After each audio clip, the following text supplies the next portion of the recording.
Bagaimana hukumnya jika kita ditraktir makanan tapi dengan uang yang haram? Awalnya tidak tahu, tapi ada teman yang bilang kalau dia menghasilkan uangnya dari hal yang haram. Kalau sudah terlanjur masuk, apa boleh buat?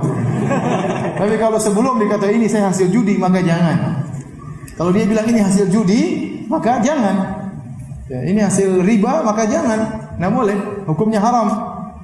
Jadi hukumnya begini, kesimpulannya Ibnu Rajab dalam Jami'ul Mahlikam mengenai orang yang punya penghasilan bercampur. Kalau orang tersebut punya penghasilan cuma dari hasil yang haram, maka haram kita menerima pemberian dari orang tersebut. Dia tidak punya pekerjaan kecuali yang haram, kecuali riba, kecuali judi, kecuali merampok, kecuali jual morfin dan yang lainnya. Maka ini tidak boleh kita makan dari pemberiannya. Nggak boleh.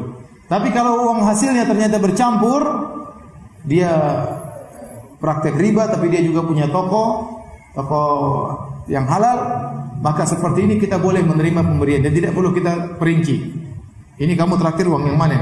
Enggak perlu. Kita makan aja enggak ada masalah. Enggak perlu kita perinci. Tapi kalau dia perinci, dia bilang ini uang dari hasil haram, maka antum jangan. Kita tidak suruh dia perinci, tapi kalau dia bilang, ini uang kemarin saya hasil nipu orang, ya antum jangan makan.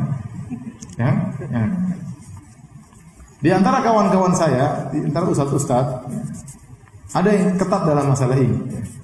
Dalam masalah ini. Saya tidak ingin sebut namanya, tapi di antara kawan-kawan kita ada seperti itu. Teman saya jemput dia, kemudian makan pagi. Ditanya, Fulan, ini uang haram atau uang halal? Kamu traktir saya. Kenapa Ustaz? Ya, saya tanya, ini uang halal atau uang haram?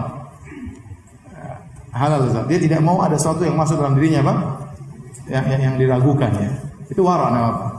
Terus dia bilang saya cuma bercanda, tapi dia serius karena itu dilakukan bukan cuma sama teman saya aja, teman-teman yang lain juga. Waktu dia aja, sudah saya yang bayar aja. Kenapa Ustaz? Sudah saya yang bayar aja. Dia nggak mau dibayarin sama kawan yang kerjanya masih diragukan. Itu hak dia. Tetapi hukumnya sebenarnya kalau hasilnya masih bercampur, seorang boleh menerima tanpa harus bertanya. Tapi kalau dia mau warok, saya tidak mau, itu hak dia. Saya tidak mau masukkan sesuatu yang saya ragukan dalam mulut saya. Terserah.